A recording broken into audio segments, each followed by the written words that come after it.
Hello and welcome to Castanet's Week in Review. I'm Jen Zielinski. Our top story. A quiet West Kelowna neighborhood was rocked by gunshots Wednesday night. Neighbors say they heard people arguing outside when the shots rang out and a vehicle could be heard speeding away. Well, I was sitting on the couch with my niece around 7 and I heard 3 loud pops. And so I went to the door to take a look, opened the door and I heard one guy say, "Dude, let's effing go, let's effing go." And I just saw 2 people booking it towards Mount Bushery. And then I slammed the door, locked it, and then got my shoes on and came out, and next thing I know, there was cops everywhere. Several of the bullets hit a home in the area. 3 people were inside at the time, but luckily no one was injured. This is the 3rd shooting incident police have investigated in the last few weeks in the central Okanagan. However, RCMP say they are not connected. Charges have been laid against a 17-year-old Coldstream man following a daytime shooting in Rutland at the 7-Eleven on Highway 33. A man and woman were also charged this week following a violent home invasion in Glenmore where a firearm was used. This past Wednesday marked the annual Pink Shirt Day, a national event aimed at putting an end to bullying.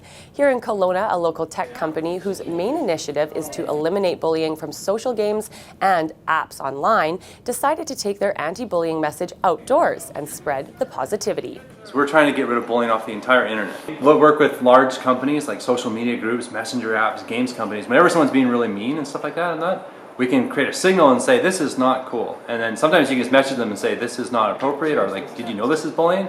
And actually, one study said that 90% of kids will actually say, oh, I'm sorry, and they actually won't send that message anymore.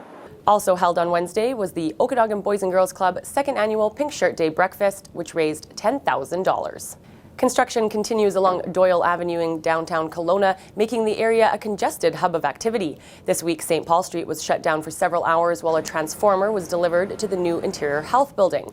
Castanet decided to check in with some local businesses about how they're handling all of this action. Overall, it hasn't been too bad. They kind of let us know what's going on.